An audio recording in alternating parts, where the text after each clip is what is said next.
Hello everyone. Thanks for joining us for another interesting and insightful episode of the Football Fan Zone.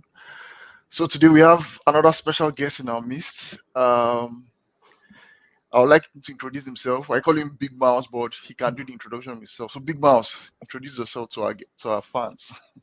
All right, all right. Yeah, hello everyone. I mean, he said it best. Big Malz. That's what me I go by.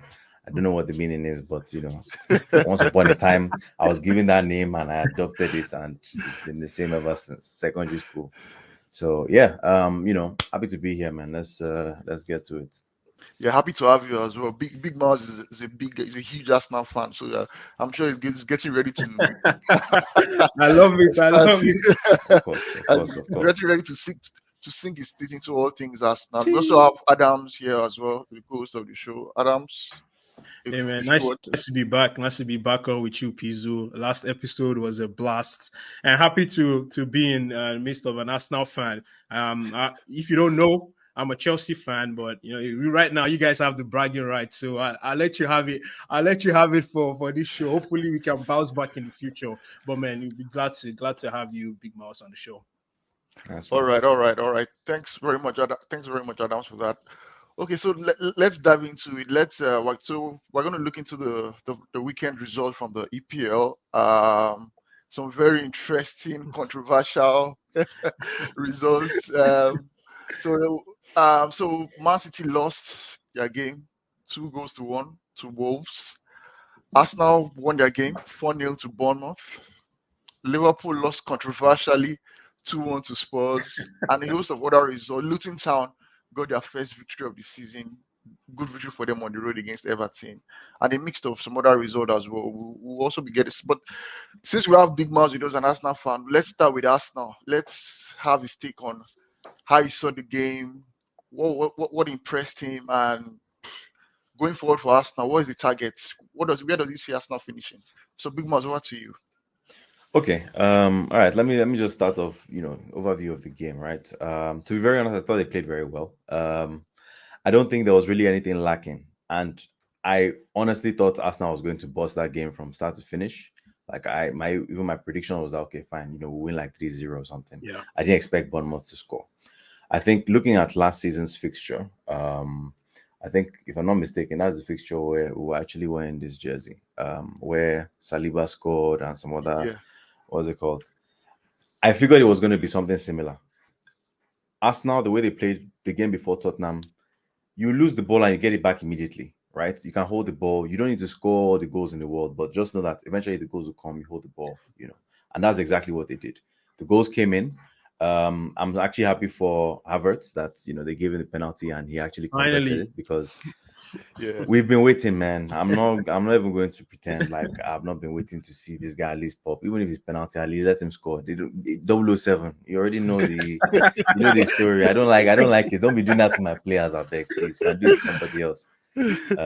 But yeah, I was impressed with the boys, came out with the win, clean goals. Thankfully, no major injuries to our stars. I was happy that some people even came back, Saka, Rice, and the likes. So it wasn't a long-term injuries. Yeah. Yeah, Um, yeah. As for where as for where we would finish, just I'm a not going to follow-up lie. question. A follow-up Okay, okay, question go to ahead. that, Go Pizu, ahead. if you don't mind. Yeah. So at this stage last season and right now, are you confident that you guys will do better from what you've seen so far? I mean, against Bournemouth, we expected you guys to win. But is there Mhm. any difference to you with Arsenal of last season and this season? I think the only thing I'll say is the experience, right? Arsenal joke last season. I mean, yes, some people say, "Oh, man management," that those players have not been in that situation before, where like push comes to shove, they need to win, they need to do everything, give it their all, and all of that. Players were tired. Players lost, motivation after drawing like 2 or 3 games in a row. Man City has been doing this for forever, so you've seen they have the best closing out record in Premier League history consecutively. So, no question about that. They don't have the experience. But I think having gone through what they did last season, I would say Arsenal can do better this season. Again, it is still dependent on how poorly Man City and Liverpool do, because to me, those are the only two other teams in contention for winning this season. Um, it depends on how they also do. I know Arsenal is going to sleep from time to time. Every team does. But I think we can win it if we play consistently well. We can win it. I mean, we haven't lost yet, so Yeah, yeah. I think I agree with. Let me say I agree from your point. I also agree with some of the points you made as well. I think I mentioned it last week, Adams, that I think the title race is going to be between Man City, Arsenal, and Liverpool. I think those are the three teams that are actually going to Sneaking challenge. Liverpool in there, but okay. Yes, which nobody will notice, but yeah, I'm sticking them in there. Okay, so let's still put our focus on Arsenal. There's a few questions I want to ask. So Malik, for your if all Arsenal players are fit, right? Mhm.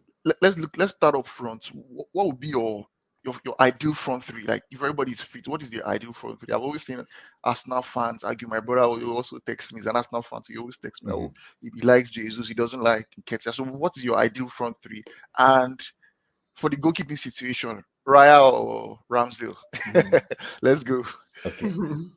Front three standard: Jesus, Saka, Martinelli. That's my standard front three. I've always said that Trossard to me is a sub player. I don't care if you bring him on 45 minutes, 65 minutes. He's more impactful as a sub, and his match history has shown that. Obviously, as a player, you want to play as many minutes, but when you can come in and you're facing defenders that are either already tired or whatnot, that's for me, that's his own specialty because he's not as quick as the others, and speed goes far. As for the keeper situation, I'm not going to lie. When the trade was announced or the transfer was announced, all of my guys were like, Raya will bounce Ramsdale. I was like, he would, but not immediately. Give it like maybe 5-6 games. And that's exactly what has happened. I think they're both very good keepers. And if I'm being very honest, I can't pick, oh, this one is better than the other one. Because there's sometimes you see Ramsdale coming out with some very ridiculous saves. And I'm like, who is this guy? I thought he was a double relegated keeper or something like that. But he does very well. He has the confidence. But Raya, I mean, I think Raya is the way he keeps is like as if he has been doing this all his life, and it comes naturally to him. You've seen some very good saves.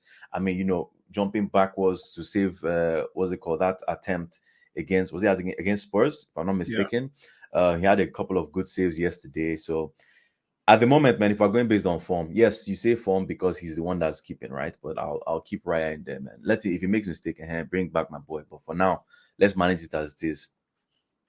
Okay, that's fine. Okay, let's look forward now for us now. Tuesday, Champions League trip away to Lens, the French team in the Champions League. So from your point of view, do you think that Arteta will be making major changes from this game, like in terms of personnel, or is it going to like stick with the team? Which I doubt that, but what do you think? Okay. I think he's going to mix it up, right? I don't want to look down on any team, but technically this is like playing a Carabao Cup game, to be very honest. Yeah, and Arteta has like in his, he has the right to change the squad up. I think these are the kinds of games where if someone like Smith Rowe is fit, he should start. Starting Ketia as usual. If who else? El Neni is back, if I'm not mistaken. Put him in there.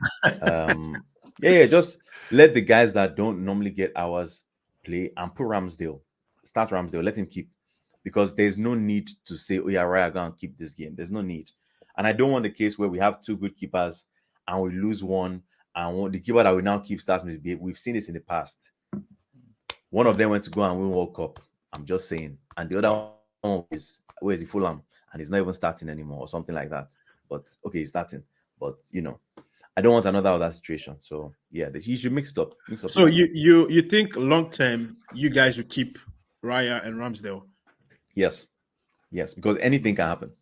Once upon a time, Chelsea lost both of their starting keepers and Hilario entered the post. We didn't know who Hilario was. Luckily for them, they didn't do too poorly with that. But if that happens in Arsenal Ramsdale, who's left?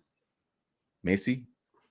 I don't even know if Messi is still in the club, but I'm sure you've never heard that name before. I won't be As in, surprised. we're actually not head of name. Exactly. So I'll keep both of them, please. We need squad depth. We need professionals in every position and backup. So let both of them stay. But don't you think the goalkeeping situation is a little too like delicate to be rotated? We've seen when PSG tried Donnarumma and what's his name, Neves. Yeah, I think I don't think it worked out too well for them. And as a goalkeeper, you need stability. Like you need to play consistent game because of rhythm, right? So in Arsenal's case, do you think Arteta can manage that very well? And Ramsdale seems like someone that will want to play. I mean, I hear you. You're spot on with that. I think the only thing I'll say is that Arsenal has done this in the past, right? It's the same way, even looking back at Almunia and Fabianski, right? We used to rotate when we're playing Carling Cup, sometimes FA Cup, we'll be swapping keepers, unless maybe we reach like semi-final or something, then we'll now use the main keeper as whatnot. For the games that are less important, when I say less important, they're not really less important, but the games that you either think they shouldn't be as challenging, or maybe like a Champions League game, for example, where we're either playing a team we can beat, or maybe we've already qualified for the group. Plug in the guys that don't normally get minutes. For me, at least, that's the best way to manage. Maybe there are other ways to do it, but for me, that's the best way to manage it. We need both. If anybody should leave now, I'll not be happy, because it means the sub keeper we have will be somebody that nobody knows. Yeah. So yeah. Good point. Right. Okay. Okay. I think one more question on Arsenal. So next weekend, I'm looking forward to next weekend already.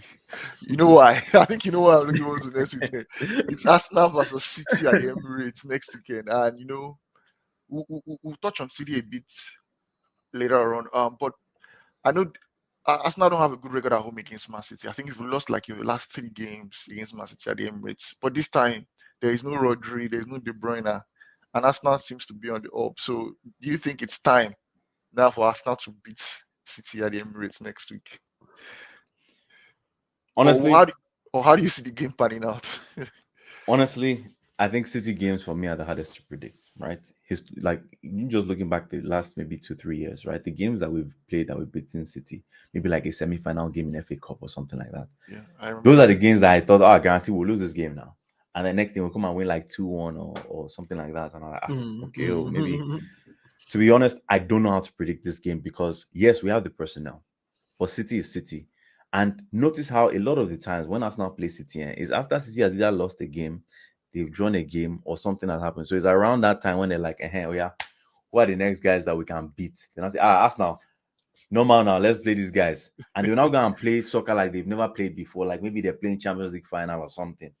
And then, they score a lot of goals and stuff. I think last one was like 3-1 or even more than that or something like that. So yeah, I don't know how to predict it. I think, at this point, again, not lost yet, upward trend in the way we're playing games. So I'm hoping for a win. All right, man. Confident Arsenal fan. Hoping for a win. I'm sure in your mind you're like, we'll win. I know we'll win, but I'm fine. Just be humble for the camera. Yeah, I understand. That's a nice one. Okay, so let's quickly touch on the rest of the weekend's games. Wolves Man City. I'm sure it came as a surprise to you both. I saw your predictions, and I saw 1-5-0 to Man City, and I think I predicted a draw, but yeah, I don't know. I just had the feeling that Man City, they're not. For me personally, I also like to get your view, Adams and Malik, but I just feel Man City. There's something about that. They're not as invisible as they were last year or last 2 years. I just feel that there's a chink in their armor. I've been saying it from the beginning. The people I have spoken to have been saying it from even before the ball was kicked this season. I'm like, looking at this score, there's a chink in their armor. They're not as strong or as invincible as they once were. So I just had the feeling that this weekend might be a tricky one for them, because looking at Wolves, and football is such a funny game. Wolves lost to championships Ipswich Town in the League Cup, so everybody was like, I'm sure that's why your prediction was like, football, that's why we love this game, So yeah. Okay, let me start with you, Maz. What do you think? What do you think about Man City? What went wrong? Are they missing Rodri? I think Man City's strength is in their midfield. That's, to me, Man City's strength is in their midfield and the way they transition. They are definitely missing Rodri. I don't think they have someone that can replace Rodri if Rodri is out, whether it's injury, red card, suspension, whatever you want to call it. And once you break Man City's midfield, they can't do anything, to be very honest. Like, Haaland will be there, but it's like, who is supplying him ball? If KDB is not there and you don't have Rodri at least, dictating, Haaland is just going to be waiting. Sometimes you see him running back to try, but it's like, what else is he really going to do without, without the rest of his people supplying him and all that stuff? And if you're a goal scorer, like a straight on goal scorer, you don't want to have to be coming back to help the team out to get ball forward. You want to be getting in behind, man, getting those shots. I think the midfield had a very big hole. And to be honest, the reason my prediction was, because I was like, no, it's Wolves now. Wolves to me, I already said before the season started that they'll get relegated. But now, I mean, that Korean guy. Yeah, that Korean guy. I have him on my LPL draft. I'm just saying, but I was actually impressed with at least Wolves keeping up with the game and closing it out, so they didn't just concede after scoring. So yeah, very surprising, but impressive from them, Sha. Yeah, that's why we love the EPL, and we follow it. So it just twists and turns. You just don't know where it is going to twist and turn. Okay, Adams, you want to say anything about Man City before we? Yeah, I'll start with Wolves. I watched their game against Manchester United. I saw their game against Liverpool. I thought they could have gotten something out of those games. Yeah. Like they played really well against Manchester United, especially, but they couldn't convert their chances for some reason. So I feel like they play well, but there's just something missing. There's something missing where they can't convert their chances. And of late, they started scoring goals, right? Even the Ipswich game, they were leading 2-0. I think it was 2-0, 2-1, and Ipswich came back to win. And Luton City, they played Luton City, and they got a red card in that game. They drew, right? Yeah. They should be winning games like that. So, and against Man City, I was expecting it to be tough because I've seen Man City's couple of games against West Ham. They struggled a bit. Although they'll end up winning, but it's different, like you said, Pius. Yeah. It's not like it used to be or it was last season. Even Haaland this season is, before he scores one goal, he's missing at least 4 or 5 really big chances. So obviously, winning the treble is something very, very difficult mentally. Obviously, you take something away from them. But I didn't still see them losing to Wolves. Rodri is a big miss, like Big Malz said. Against Arsenal, I think we will see it being more evident against Arsenal, right? And it's up to Arsenal to take their chances. I feel if Arsenal, find their goal scoring boots that day, I think they'll take that game against Man City. But it's still early days, and Man City, they have this genius Pep. He can come up with something else in the middle of the season and just wow everybody and tweak something, and somebody will start firing again. And I'll be like, oh wow, we didn't even see this guy coming. So we never know what happens with Man City. So yeah, I know they lost, but I think they'll still be there, till the end this season. Yeah, they're about. Yeah, of course. I think I agree with you. I think Arsenal have a chance next week, but well, we'll see how it goes with Arsenal. Okay, let's quickly turn our attention to the other big game of the weekend. Tottenham versus Liverpool. I actually predicted. I'm a Liverpool fan. What was going through your mind predicting? I wanted to understand. I can never see, no matter how bad it gets, I can't predict my team. I don't know why. I can't just, even if I know that it might happen, but the fan in me will be like, we'll still draw or something.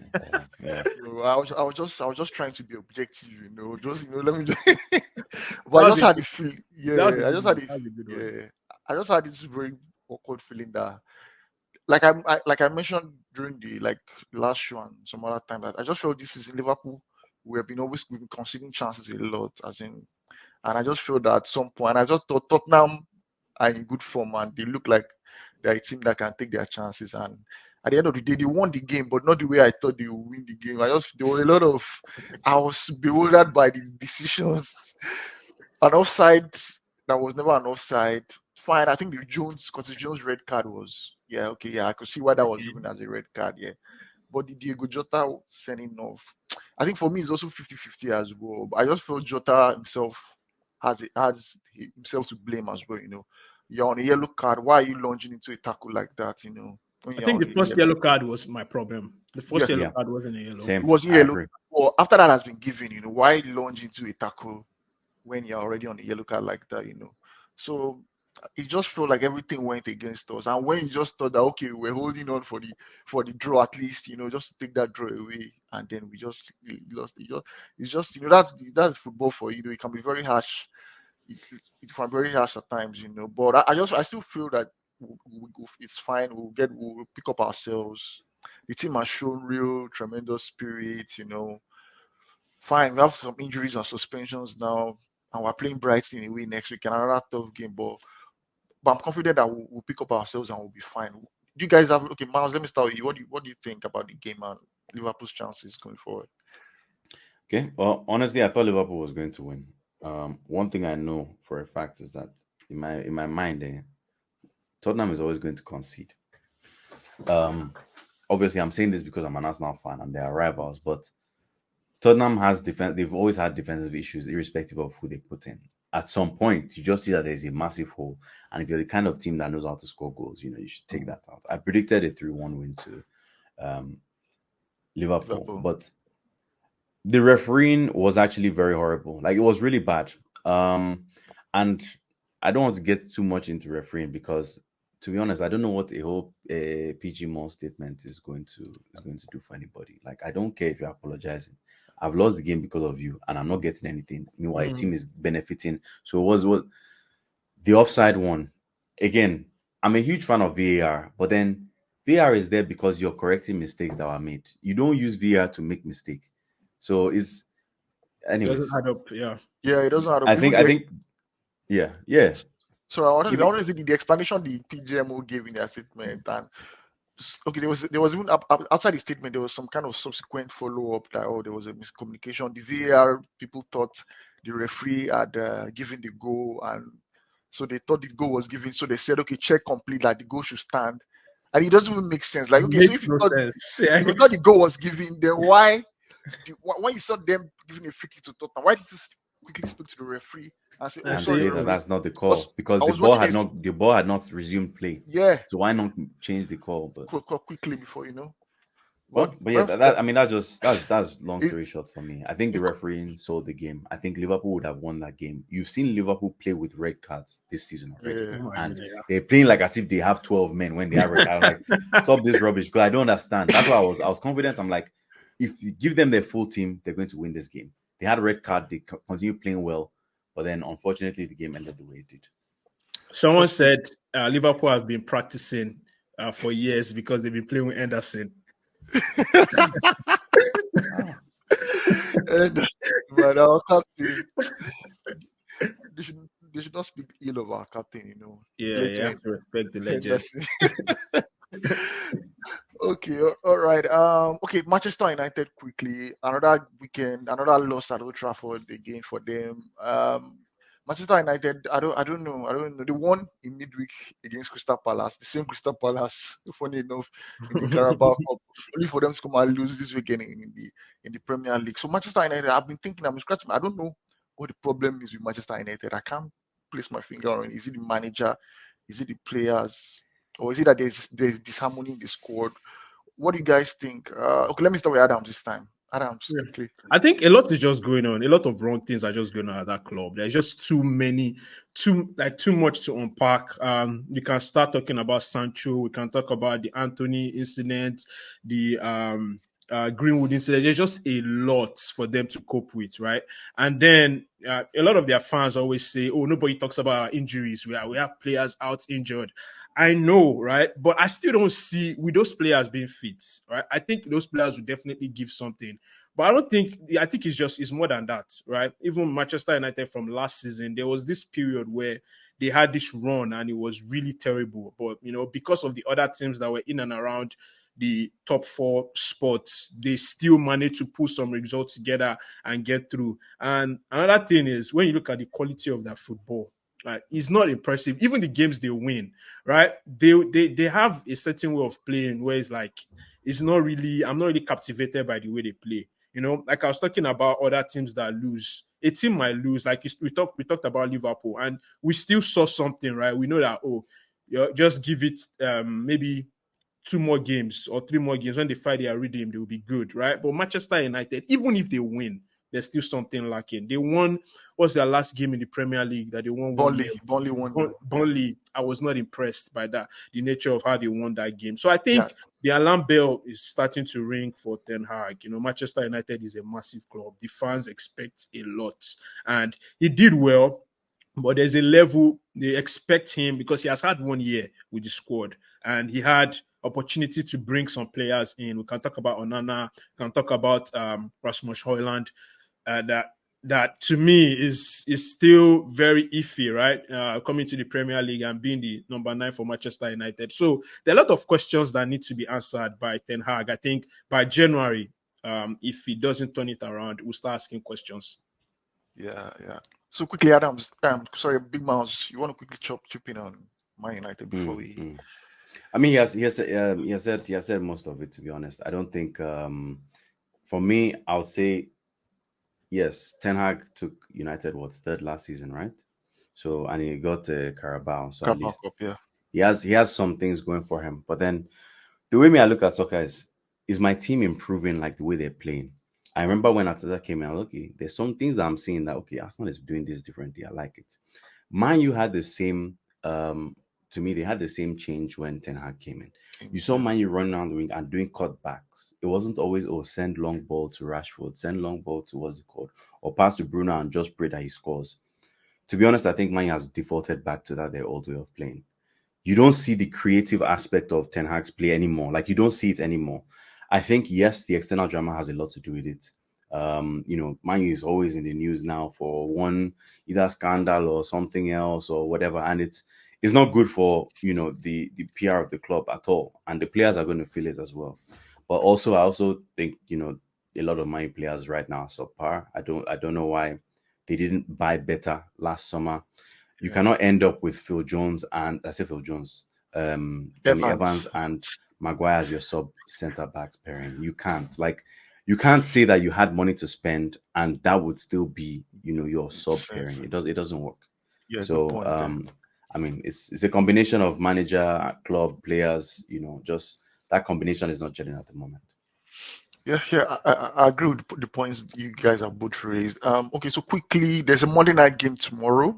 I'm sure Adams is keeping his eye peeled for that tomorrow. It's a London derby, Fulham versus Chelsea. It's going to be an interesting game. I think it's going to be a tight game as well. Fulham are kind of like a decent team as well. Do you predict a draw? Oh yeah, Big Malz predicted a draw. I predicted Chelsea to win. I think Chelsea will win that game.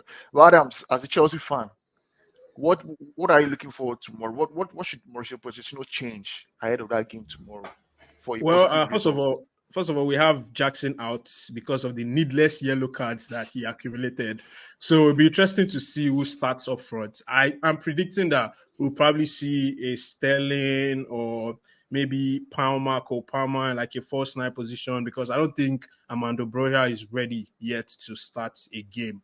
And it's just a lot going on with Chelsea. We said in the last pod that we need a whole episode to talk about Chelsea alone, right?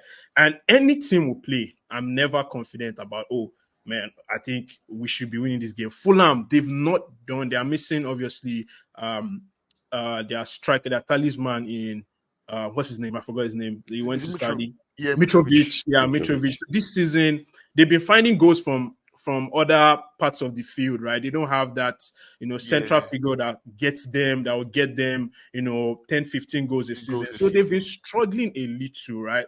And I think, this is a good time to face a team like that. I know they won midweek. Obviously, Iwobi got his first goal for them.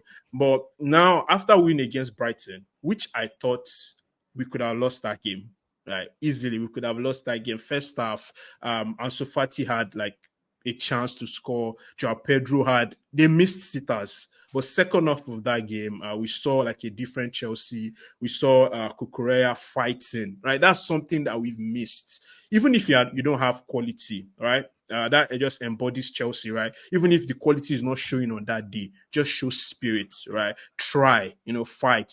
We see that in Aspilicueta, wherever he plays, he might not be his best position, but he just tries. So if we can have that, right, going for us now in this sticky period, have players, come together, and then this guy play the players in their right position. We've seen Levi Colwill being deployed as a left back. I don't really understand why we are doing that. Teams like Man City, Arsenal can decide to be fancy and switch things up, but not Chelsea. Right? Chelsea, we need to go back to basics. If you're a left back, play left back. If you're a right back, play right. Don't try to, do all those fancy things. So I feel like just play your players in their right positions and just go back to basics. Let's win dirty, mix it up, route one football, whatever it is, just get points on the board. All right. Well said from a Chelsea fan. So Chelsea, if you are listening, just get points on the board for Chelsea, please. Oh my goodness, I'm sorry. Let me just quickly chip this in March before you come in. I was one there. So I was going through the comment section of so Liverpool fans still ranting after the yesterday decision. So I think a Chelsea fan just chipped in and said, "Oh, cry Liverpool" or something like that. Somebody that said, "Oh, sorry, I almost missed your comments. I didn't see it very down below in the table." So Chelsea is like the banter club now. No, we can't ever afford to troll anything right now. So Miles, just very quickly on Chelsea tomorrow. Are you changing your prediction? I mean, I predicted 1-1, not because I think Chelsea's not a serious team or anything, but then I think injuries, man management at this point in time. Obviously, Broha has come back from his injury long term, so you don't want to start forcing him into these games. I think maybe he comes on as a sub or whatever, but then that backline,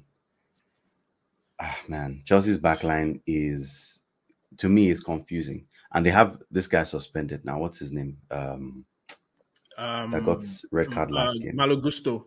Yes, Gusto is out. So you know that they're going to have to make another change. You might see rotations in terms of who's playing where. Fulham, I mean, if what's his name is fit, he's the one that's going to score the goal. The corridor Reed. If he's fit, if he's playing, he's the one that's going to score the goal. They also signed Raul Jimenez from Wolves. Yes, from Wolves. But he has struggled a little. He hasn't really. He's not even when he. Yeah. Even when he left or when he was about to leave Wolves, obviously he had an injury. He had a serious injury, and he wasn't really himself. So when they signed him, I was like, okay, he's definitely not going to be any Mitrovic, but at least maybe if he finds his form, he can go back to his old ways. But we'll see, sir. Maybe later this season he gets there. But yeah, 1-1.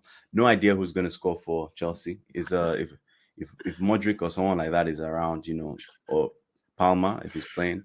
Those are the kind of people that are scoring this type of game. I don't think it's a full-on attack kind of game, but we'll see how it goes. Okay. All right. Thanks so much. Adams, how much time do we have left? I think we have a bit of time now, about 10.